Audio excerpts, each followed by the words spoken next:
सभी का अगर आप लॉन्ग टर्म इन्वेस्टमेंट करते हैं तो वॉरेन बफेट ने 2007 में अपने जो उनके इन्वेस्टर्स थे उनके लिए एक खत लिखा था, लेटर, जिसकी एक कॉपी मैंने कुछ शॉर्ट नोट्स के जरिए बनाई है, जिसमें मैंने उसमें जो हाइलाइट्स थे, जो मेन पॉइंट्स थे वो लिखे हैं, ताकि आपको वो पूरा लेटर ना पढ़ना पड़े। लेकिन वो लेटर बहुत ज़रूरी है। अगर आप इन्वेस्टिंग सीखना चाहते हैं तो वो लेटर बोला जाता है कि बहुत ही सरल भाषा में आपको सिखाता है कि कौन सी कंपनी में इन्वेस्ट करना चाहिए।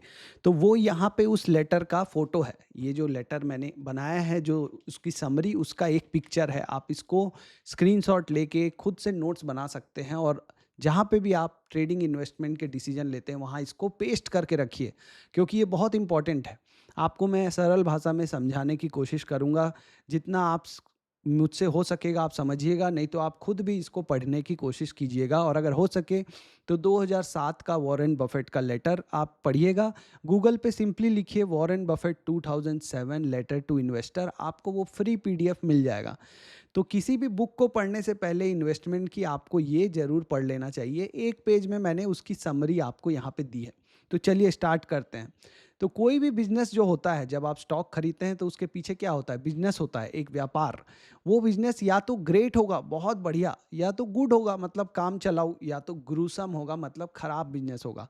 तीन तरह से आप डिवाइड कर सकते हैं लॉन्ग टर्म इन्वेस्टिंग के लिए किसी भी स्टॉक को, या तो स्टॉक के पीछे के बिजनेस को। तो I look for companies that have, Warren Buffett बोलते हैं कि मैं ऐसी कंपनियों को देखता हूं जहां पे एक ऐसा बिजनेस हो जो मुझे समझ में आता हो। अब मान लीजिए किसी ने आपसे कह दिया कि स्पेस रॉकेट बनाने वाली किसी कंपनी में इन्वेस्ट कर दो, आपको पता ही नहीं कि वो बिजनेस कमाएगा कैसे, बाद में उसमें कौन कस्टमर होगा, वो कितना बढ़ सकता है। लेकिन आपको पार्ले जी बनाने वाले और एक छोटी बिस्किट बनाने वाली कंपनी, आपको स्टॉक एक्सचेंज जो स्टॉक में ट्रेड करता है, ट्रेडर, ब्रोकर, ये सब समझ में आता है कि कैसे कमाते हैं। तो आप वही बिजनेस लीजिए जो आपको समझ में आता हो। अगर आपको समझ में आता है कि आपके आसपास वाली किराने की दुकान में हिंदुस्तान यूनिलीवर का सारा सामान बिक रहा है और वो कैसे कमा रहा है, कैसे बढ़ रहा है, तो आप उसको लीजिए। ना कि वो सेमीकंडक्टर बनाने वाली कंपनी जिसका आपको पता भी नहीं कहाँ बनता है, कहाँ बिकता है, कौन उसका कस्टमर है। तो एक ऐसा ही बिजनेस लेना चाहिए जो आपको समझ में आए, पहली बात। फेवरेबल लॉन्ग टर्म इकोनॉमिक्स, मतलब आने वाले लॉन्ग टर्म में 10-20 साल तक उसकी, उस जो बिजनेस है उसके लिए अच्छी कंडीशन होने वाली है। अब मान लीजिए आपने एक ऐसी कंपनी में इन्वेस्ट करने का सोच लिया जो हो सकता है तुरंत उसमें कोई छोटा सा भी चेंज आए तो उसकी पूरी इकोनॉमिक्स बिगड़ जाए। जैसे आपको याद होगा कोडक का कैमरा आता था, थोड़ा सा डिजिटल फोटोग्राफी आई और वो पूरा बर्बाद हो गया, बंद हो गया। वो चेंज को ला नहीं पाया अपने अंदर। तो एक ऐसे ही बिजनेस में इन्वेस्ट करना चाहिए जिसमें रैपिड चेंज ना होता हो, बार बार कोई कोई चेंज ना होता हो उस चीज़ में। ऐसा नहीं कि कोई एक चीज़ नहीं आ गई तो वो पूरा व्यापार ही खत्म हो जाएगा। तीसरा, एबल एंड ट्रस्टवर्थी मैनेजमेंट, मतलब उसका जो, उसको जो चला रहे हैं बिजनेस, वो अच्छे लोग होने चाहिए। अब ये कैसे पता चलता है? जब आरओई आरओसी वो लोग एक कंसिस्टेंट आपको जनरेट करके दे रहे हैं, जितना रिटर्न वो बना पा रहे हैं कैपिटल पे, वो एक कंसिस्टेंट मतलब अच्छा 12-15% का रिटर्न आप बना पा रहे हैं। तो यही हम पता कर सकते हैं। डायरेक्टली जाके मिल तो सकते नहीं मैनेजमेंट से, जो बड़े लोग कर सकते हैं, पर ये हम कर सकते हैं। और सेंसिबल प्राइस टैग, मतलब आप किसी अच्छे बिजनेस को किसी भी प्राइस पे नहीं खरीद सकते कि वो बहुत महंगा मिल रहा है, वेरी हाई पी रेशियो पे जब मिल रहा है, अपने ऑल टाइम ऊपर है, 90 डिग्री एंगल पे उसका चार्ट है, वहाँ पे आप उसको नहीं खरीद सकते। जब उसके लिए सेंटीमेंट खराब है, जब बाजार में बिकवाली है, जब सब कोई बोल रहे हैं कि अभी नहीं खरीदना चाहिए, जब वो स्टॉक नीचे के लेवल पे बेस बना रहा है, तब उस स्टॉक को लीजिए। जब आपको लगे कि ये सही टाइम है, ये स्टॉक अभी अपने जितना अर्निंग करता है उसके कितने गुने पे मिल रहा है, 20-25-30 गुने पे मिल रहा है, तो ठीक है। अगर कंपनी 30% से ग्रो कर रही है, एक सिंपल सा फंडा आप याद रखिए, तो उसका पी रेशियो 30 से कम या 30 के बराबर हो तो वो उसका सही प्राइस होता है। तो जितना तेज़ी से ग्रो कर रही है उसके हिसाब से आप पता लगा सकते हैं। और भी कैश फ्लो देख के उसके वैल्यू निकालने के तरीके हैं, लेकिन आप एक सिंपल तरीका आप रखिए कि जो वो कंपनी है वो अपने ऑल टाइम हाई पी पे ना हो, कम से कम अपने लो पी पे या मीडियम पी पे हो। ये भी एक तरीका है प्राइस देखने का कि सेंसिबल प्राइस पे है वो। अब देखते हैं वन बाय वन कि ग्रेट बिजनेस, गुड बिजनेस और ग्रूसम मतलब खराब बिजनेस क्या होता है। तो ग्रेट बिजनेस के पास एक मोट होता है। मोट का मतलब क्या होता है? मोट का मतलब होता है उसके पास, समझ लीजिए, एक मोनोपोली टाइप का, कि जैसे कोका कोला है, तो जिस आदमी को कोका कोला पीना है, अगर आप उसको कुछ और देंगे तो वो हो सकता है ना ले, भले ही आप उसको कोका कोला का 2 रुपए बढ़ा भी दें तो भी वो लेगा ही। तो ये एक मोट है कि उस बिजनेस में, उस क्षेत्र में उसका एकाधिकार है। मतलब वहाँ पे अगर आपको किसी को सर्च करना है गूगल पे, तो वो गूगल पे ही करेगा। तो ये जो मोट होता है ना, ये प्रोटेक्ट करता है रिटर्न्स को एक लॉन्ग टाइम के लिए, कि वो रिटर्न्स जल्दी से कोई और बिजनेस आ भी जाए तो वो जाएंगे नहीं। तो अगर कोई कंपनी एक मोट बना लेती है, जैसे हम जो टूथपेस्ट करते हैं, हम कोलगेट बोलते हैं उसको, क्योंकि वो कोलगेट का एक एकाधिकार हो गया है कि ज़्यादातर लोग अब वो टेस्ट को चेंज नहीं करेंगे, जो उनको टेस्ट है। आप बोलेंगे कि सस्ता दे देता हूँ मैं क्लोजअप, तो भी वो चेंज नहीं करेगा। तो एक मोट होना चाहिए, मतलब एक हिंदी में उसका वर्ड नहीं मिल रहा है। मोट मतलब होता है एक तरह का एक एडवांटेज, कि एकाधिकार, कि आप उसको जल्दी से कस्टमर रिप्लेस नहीं करेगा उसको। इसके बाद वो कंपनी लो कॉस्ट प्रोड्यूसर होना चाहिए।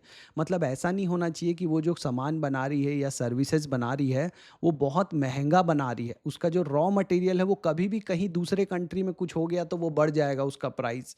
ऐसा नहीं होना चाहिए। उसको कॉस्ट बहुत कम होगा तब तो उसको मार्जिन मिलेगा ना, ज़्यादा प्रॉफिट मिलेगा। तो वो लो कॉस्ट प्रोड्यूसर होनी चाहिए। इसके बाद एक ब्रांड नेम अगर हो तो बहुत अच्छा है, जैसे Coca Cola, Gillette, American express. Brand का एक अलग वैल्यू होता है। वही सेम पर्स आपका 2,000 रुपये में बनता है, लेकिन वही जब उसमें एक ब्रांड का थप्पा लग जाता है तो वो 10,000 में बिकता है। तो ब्रांड हो तो बहुत अच्छा है किसी भी कंपनी के लिए। और ऐसी कंपनियों से दूर रहिए जो रैपिड या कंटिन्यूअस चेंज होता रहे उनमें। नया कुछ टेक्नोलॉजी आ गया तो सारे प्रोडक्ट बेकार हो जाएंगे, फिर से लोग नए प्रोडक्ट की तरफ भागेंगे। ऐसी कंपनी से दूर रहना चाहिए लॉन्ग टर्म इन्वेस्टिंग के लिए। एक अच्छा सीईओ होना ज़रूर अच्छा है, लेकिन अगर एक बिजनेस को एक सुपरस्टार चाहिए सक्सेसफुल होने के लिए तो वो बिजनेस सही नहीं है। आपका बिजनेस ऐसा होना चाहिए कि कोई भी सीईओ आ जाए वो चलेगा ही चलेगा। और लॉन्ग टर्म कॉम्पिटेटिव एडवांटेज होना चाहिए। मतलब लॉन्ग टर्म में वो जो कंपनी है वो स्टेबल इंडस्ट्रीज़ में हो, जहाँ पे ज़्यादा चेंज ना होता हो, और वहाँ पे वो जो दूसरी कंपनियाँ आएँ उनको बहुत मुश्किल हो उसमें घुसने का और इस कंपनी को पछाड़ने में। Industry in which it operates in unexciting, मतलब बोरिंग बिजनेस होना चाहिए। ऐसा नहीं होना चाहिए कि बहुत एक्साइटिंग बिजनेस है, स्पेस मिशन, ऐसा कुछ एक्साइटिंग होना तो दूर रहिए उससे। जो बोरिंग काम कर रहा है, बिस्किट बना रहा है, आपका जो सिंपल चीज़ें कर रहा है जिसमें लोग इंटरेस्टेड नहीं है, वो ज़्यादा अच्छे मुनाफे देते हैं। और ऐसी कंपनी लास्ट में सबसे इम्पॉर्टेंट, जो which needs large increase in capital, जिसको बहुत ज़्यादा कैपिटल चाहिए, पैसा चाहिए ग्रोथ करने के लिए, वो कंपनी ज़्यादा अच्छी नहीं होती। मतलब कोई कंपनी सोचिए, एयरलाइन कंपनी, जिसको बहुत सारा पैसा लगाना पड़ेगा अगर ग्रो करना है तो। अगर उसको 50 सेक्टर में और फ्लाइट उड़ानी है तो वो 50 सेक्टर के लिए और जो विमान आएंगे उसके लिए खर्चा तो करना पड़ेगा ना। लेकिन वहीं पे सोचिए कोई एक ऐसा बिजनेस जिसको ज़्यादा पैसे न लगाने पड़ते हों, लेकिन उसका जो ग्रोथ है वो बढ़ता जा रहा है, क्योंकि उसने जो बनाना था वो शुरू में बना लिया। अब कस्टमर आते जा रहे हैं क्योंकि उन कस्टमर्स की संख्या बहुत ज़्यादा है। एक सिंपल सा एग्जांपल है ट्रेडिंग इन्वेस्टिंग। यहाँ पे आप देखिए इंडिया में अभी 1-2 करोड़ लोग कर रहे हैं। अगर 10 करोड़ लोग भी और आ गए तो जहाँ पे ट्रेडिंग करेंगे, जिस जो सब यूज़ करेंगे, वहाँ पे तो प्रॉफिट बढ़ेंगे ना। ये सब आप सोचिए। अब आते हैं गुड बिजनेस पे, मतलब ठीक ठाक रिटर्न वाले नॉर्मल बिजनेसेस पे। तो ये बिजनेसेस, इनको सिग्निफिकेंट री इन्वेस्टमेंट चाहिए अगर अपनी अर्निंग को बढ़ाना है तो। मतलब आपको और पैसे डालने पड़ेंगे कंपनी में अगर ग्रो करना है तो। नहीं डालेंगे तो ग्रो नहीं होगा। तो आप ज़्यादा पैसे डालिए तो आपको ज़्यादा ग्रोथ मिलेगी।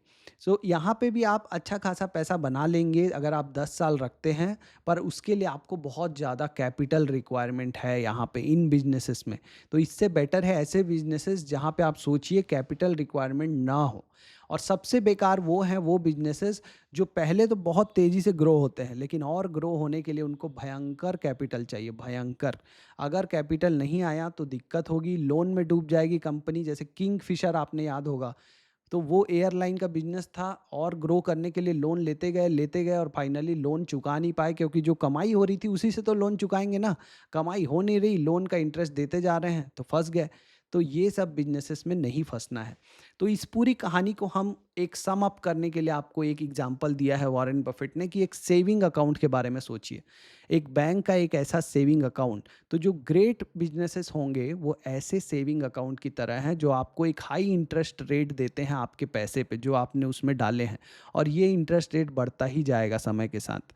लेकिन जो गुड वाले बिज़नेसेस हैं, सेकंड नंबर वाले, ये आपसे डिमांड करते हैं कि आप और पैसे डालें, और जब आप और डालेंगे तो उसमें और वो सेम इंटरेस्ट आपको मिलता रहेगा, लेकिन पैसे डालने पड़ेंगे।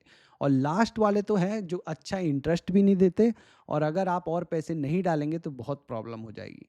तो आप अगर इन तीनों नज़र से अगर आप किसी भी स्टॉक के पीछे जो बिजनेस है उसको देखें तो आपको समझ में आ जाएगा कि लॉन्ग टर्म इन्वेस्टिंग के लिए आपको क्या चाहिए और कौन से बिजनेसेस अच्छे हैं। तो आप वॉरेन बफेट के 2007 लेटर से आप क्या सीखे, आप बताइएगा मुझे। All the best.